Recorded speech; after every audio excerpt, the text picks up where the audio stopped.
Welcome, Sebastian, to Metalarium Pages. It's a great pleasure to talk with you about Katatonia and this new album, Nightmares at the Extension of the Weekend State, and more things related with the metal world in general. So we started by asking, well, how are you doing today, and how is the band in the last 2 years? Because your previous album, Sky Void or Stars, was released in 2023. Well, I'm very good. It's starting to become a little bit better weather back home in Sweden now. It rained today, which we don't like. When it's summer, it should be sun. I think that it's hard for me to answer the question regarding on feelings, or let's say compare the feelings now towards the Sky of Void of Stars because I wasn't on the Sky Void of Stars record. Mhm. But I think it feels good. I can't wait to come out and play. I just sit here and wait now. So Mhm. Great, great. Now you entered to the band in, well, according to the information, you entered to the band this year in 2025. And well, this album, when they started writing songs for this new album, it was during the session that you entered the band, or it was before you entered the band? it was before I entered the band. I think he finalized it when starting to finalize the stuff when I started to try out for the shows and stuff. So Mhm. you don't hear my writing on the record at all. But I think that's completely fine because we have Jonas Renkse in the band. Hmm. Okay, okay. Now, according to your career, so I saw that you play with hypocrisy, live. You play with pain. Also, you play with In Morning. So great bands around the world, especially from Sweden. So and now you enter to another big titan that is Katatonia from Sweden. So how do you can see the difference between all bands? Because curious all bands is there a set different styles, completely different styles, not the same style. Industrial, melodic death, or progressive death, and now you are more like progressive rock, progressive doom, something like this. So, what can you see the difference as you play in four band different styles? Oh, I think it's been amazing to do different things. It's like the whole thing. In terms of hypocrisy, I played a South American tour with them. That's all I've done. They needed help because Pusa, the bass player, couldn't make it, so I jumped in for that little thing. Yeah, but I listened to Hypocrisy when I was a kid, so that was fucking fun to play those songs. And I listened to Katatonia when I was younger as well, so now I'm playing those songs, which is also fun. It's fun. It's all fun. Mhm. And different people, different experiences, different. It's been giving me a lot. It's the only story I know, so I think it's good times. I think that I like to push myself, and I think that these bands has giving me a lot. Amazing, amazing, amazing. Now, so how do and well, as you mentioned, you entered to the band when all the songs were composed, and you just presented or the promotion for this now with this interview. So and see, how can you adapt, or how do you adapt to the to the songs that you created? It was created to your pain, to your weight of play guitar. So is there any when you record the albums, perhaps, or do you record the songs? That you change something that is already created or recorded? I mean, it was when we recorded the album. Obviously, there was some few parts where we was like, maybe we can do this, maybe we can do that, but this is just so minor stuff. But in Mm. terms of the things that and the styles or whatever, I think this recording was very interesting to see to be with when you're with different players that are fantastic. It's just it's a joy because you learn a lot if you want to learn. Uh, Mhm. and I thought that it was interesting because I think Nico is phenomenal at guitar. So it was I learned a lot and I still try to learn, and I think it was it was great. I think the sound is great. I think it's gonna be fun to play these songs live. Hmm. Okay, okay, nice, nice. Now talking about a little more, talking about the promotion of this new album. So what kind of promotion do you have for this one? Well, usually Katatonia has a lot of tours, a lot of gigs, a lot of these kind of things. But there's any special tour, gig, so or more videos upcoming, or perhaps you're already working with a new album. Who knows? Because two new guitars for this new album, and all the songs was recorded before that you entered the band. Perhaps you're already working on a songs for a new album with Katatonia. No, not really. I think that, you have to do one thing that we are having some festivals this summer. I wish it was a bit more. I think that when you release an album, you want to play you want to play everywhere, obviously. So we have some festivals in the summer, and then we have a European tour in the towards the end of the year. Next year, I hope it's going to be some more places where we're going to touch on on outside of Europe. We haven't anything planned yet, but I hope that they are cooking up something there. Mm, And yeah, I mean the thing is like I'm looking forward to write new songs, to try to write Katastona stuff. That will be an honor and a pleasure. But the thing is like we have a lot to focus on that isn't that at the moment. We have to focus on this album, this new lineup, getting together as a group and stuff like this. So I think that we just need a lot more time together, and I think it's gonna be. We have a very good potential to do it great. mm. Okay, okay. Now, as you enter to the band, well, this year in 2025, so now you see the perspective for two sides. You were a outsider from the band because you play in another band, and now you are an insider in the band. So how many things changed in your point of view as an outsider and now as an insider in Catatonia? Well, it's obviously. I mean, what to say? I think that you get to know people. It's like it's. I didn't have any. The only thing I had to think about the Katatonia was this great music. I do not know so much more. I know people that has played in Katatonia before, so I kind of get the feeling that maybe this is the vibe of these guys, and it's. I just have it's good. I think it's I didn't change my perspective in a negative way. Let's say it like that. Hmm. Okay. Okay. Now, well, as I said, you play with other bands. Hypocrisy, Pain, in Morning. So now Catatonia. So for this to be a part of a new band, so what's the first thing that you see or take in account to belong this new band to play live? Is the music? It is the song, or what kind of thing do you see when some bands so hey, I will we want to merge, please play with us, or I don't know what kind of thing. So what is the first thing that you see taken what you see to take an account to be a member of the band or to play with for a band? I mean, I think that you need to be you need to feel good with each other. It. I guess that the whole thing is that we have to be able to hang out. It must feel good to look at this person wearing the bass, the guitar, or whatever. When we're standing there and you look at this person, does this feel okay? Does this feel good? Mhm. Yep. And they are, it's a lot about the chemistry. The Mhm. chemistry is really important, and because otherwise you will be hanging around for so long and you will just hate each other, and that's not good. Mhm. So obviously you need to be able to do your part, but you need to be able to also not make everyone angry or sad or whatever. Oh, okay, okay.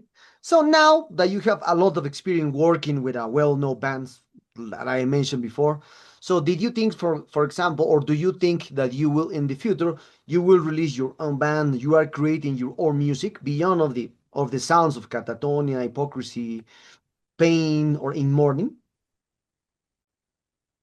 I don't know. It's you don't have so much time in you in to do anything really. I have a project where I write where I'm a bit more in the center of writing the music in the band called Letters from the Colony. But uh, since I play with those and those, I uh, I don't have so much time left to focus on those things.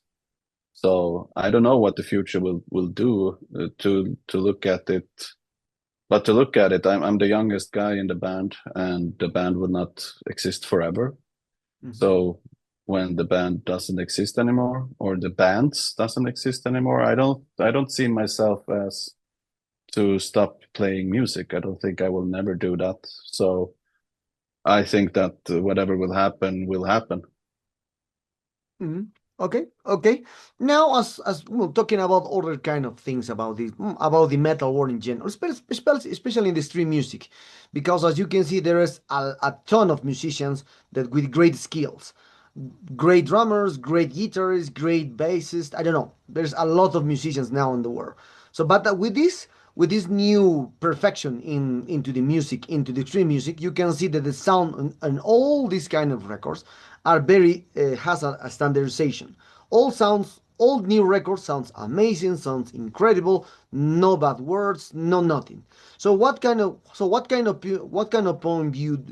view do you have about this now, the standardization of the sound, especially into the extreme music, because the heavy and thrash is not like this kind of perfection, just the death, black metal, technical death metal. I don't know, etc. etc.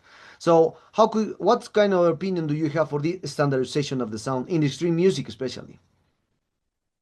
I mean, I understand what you're saying. I think that, when technology Mhm. has gone further, you need less you need less stuff to be able to create something that sounds good, so to speak. So that creates it. I think you create more. What do you say? I think that you have more bands probably, and it's easier today to, let's say, follow steps to become this follow. I think that you have YouTube tutorial on everything to do in life. So if you want to make a record that sounds like this, people, you could probably find a way on Google to do that or whatever. Mhm. But what I think about it, I don't know. I think that those people that are and bands or artists that shine through is because they are their own thing. They do their own thing. They do not try to be anything else. And I think that those are the artists that shine through most. And I think it always gonna be like that. And yeah, I think so. I think that it's cool. It's cool to see the old way of recording stuff is I love Pink Floyd, for example, and there's five, just pick any old band and you realize like nowadays how good they were and how in the way that they recorded it back then, on tapes and shit. It's really, really cool. Now you need a computer and you're fine. You can do anything, which is, I mean, that's great too, but it's different. Hmm. Okay, okay, okay. Aside from the details that you mentioned, that you mentioned it about having chemistry with the band, to belong a new band, or to be a part of it, that is completely. For you, which Katatonia album is your favorite? And if there's any kind of chance or the opportunity arises in the future, which album would you like to play entirely for the old discography in Katatonia for you? Mm. I think it's first album I heard was The Great Cold Distance, and I think that is I think it's a high. It can definitely be. I definitely see the argument why that could be the best album or for the band, but it's hard to say the best album this or that. I think that you have it's different eras in a band. It's like a different era in your life, so to speak. It's you have beautiful things and you have dark things or whatever. I think that, but the best the albums that I listened to most when I figuring found out about Katatonia and stuff was The Great Cold Distance, Dead and Kings, and The Fall of Hearts. I think those three albums are 10 out of 10, all of them. I think they're great. I think they're absolutely phenomenal. And if I were to choose one to play from start to end, maybe, oof, I don't know, maybe it would be Great Cold Distance, maybe. Mm, okay, okay. Now, talking about other kind of things related with just with these overwhelming releases that you can see every weekend. We have 40, 60 releases per weekend. For some people, it's bad. For another people, it's good.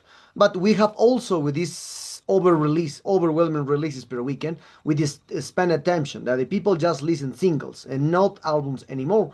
So, what kind of opinion do you have about this one from your perspective? So is good, is bad, these overwhelming albums per weekend? I mean, it depends on how I look at it. Sometimes I think that before I always wanted to listen to an album from start to finish. Mm-hmm. And I was kind of like, this is, I have some of that left in me that when I listen to music, I like to listen to music. Mm-hmm. And I do that by myself, no one else. I'd like to be here. And, you know, um, I think that the whole thing with Spotify or whatever streaming platform you have is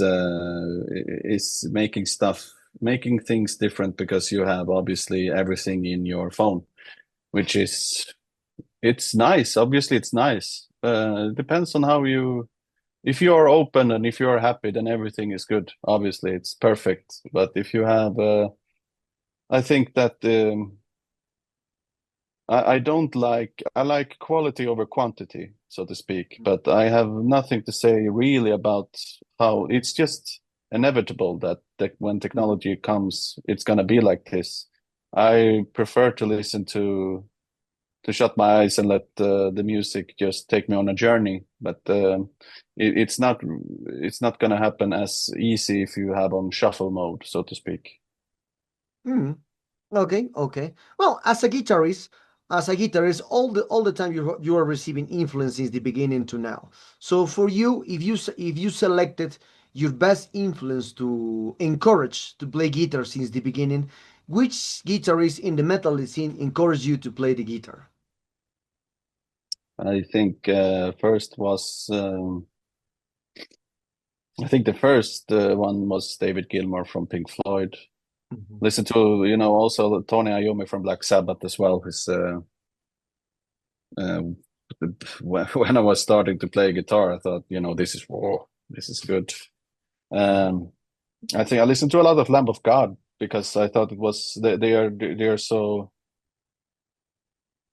fun guitars, fun to play. It just looks fun and feels like it should be fun to play these riffs. So that's why I started to learn those riffs because they are fun to play. I think so. What they Mark Morton and Willie Adler from Lamb of God.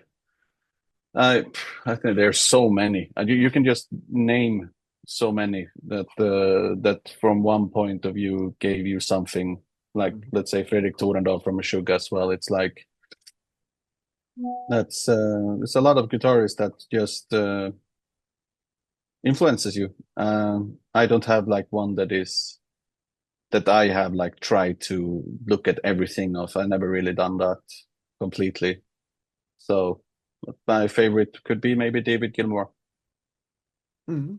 Okay, okay. We are very close to this interview, Sebastian, and now Oh, so. sorry, man. You were freezing. Sorry. Oh, okay. Don't worry, don't Now worry. again. No, no, no. So don't worry, don't worry. So now we are talking about the topic of this. So where we are very close to this interview, Sebastian. So as you can see, well, you when you hear a new band, what motivates you to hear a new band? For example, when you are in live festivals and live or presentation with another bands, which band motivates you to hear completely the song, the presentation, or the album as a fan mostly? Oh, I don't know. It's most of the time nowadays it will be presented to me by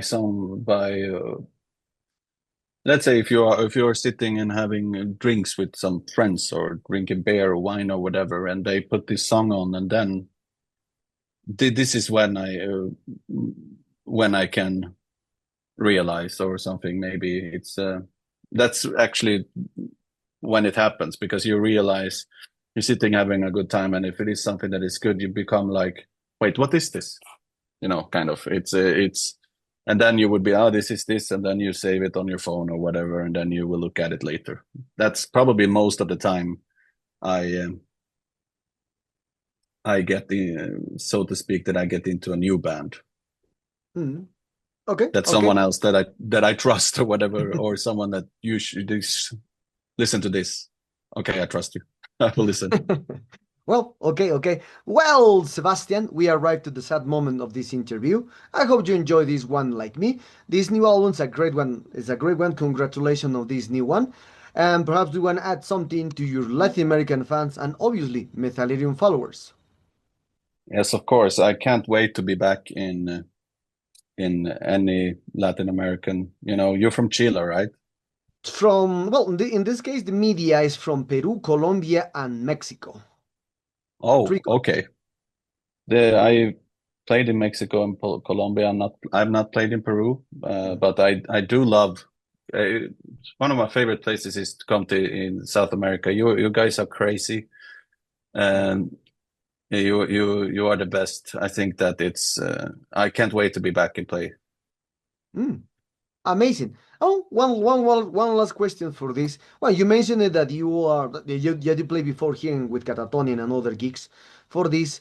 And for you, which was the best for you? Which was the best cost country that you play? Which country received you with a lot of craziness, with a lot of passionate people? So for you, it was Chile, it was Colombia, it was Mexico, Argentina. So, which country for you is the best anecdote that you have when you play live here? Oh, I do not know. I think that it's whenever you come as a band to South America, and you start to play, there's so many times you just what is happening, kind of. It's the you like to sing down there, which when you're playing and you hear the audience more than your music itself, then you are at the right place. And I felt that throughout many of the countries in your region, and I think it's amazing. It feels like you're so passionate, and I do. It's really nice as a musician to come to a passionate crowd. I love it. Great, great. Well, thank you for this interview, Sebastian. It was a tremendous pleasure. It was a tremendous pleasure. So, is there anything else, Is there anything else that you want to provide to your full Latin fans? Yes, I hope we will come back and play the new songs and some old songs and whatever songs in Latin America soon. I hope that we will have something in the calendar soon to come down and play for you guys.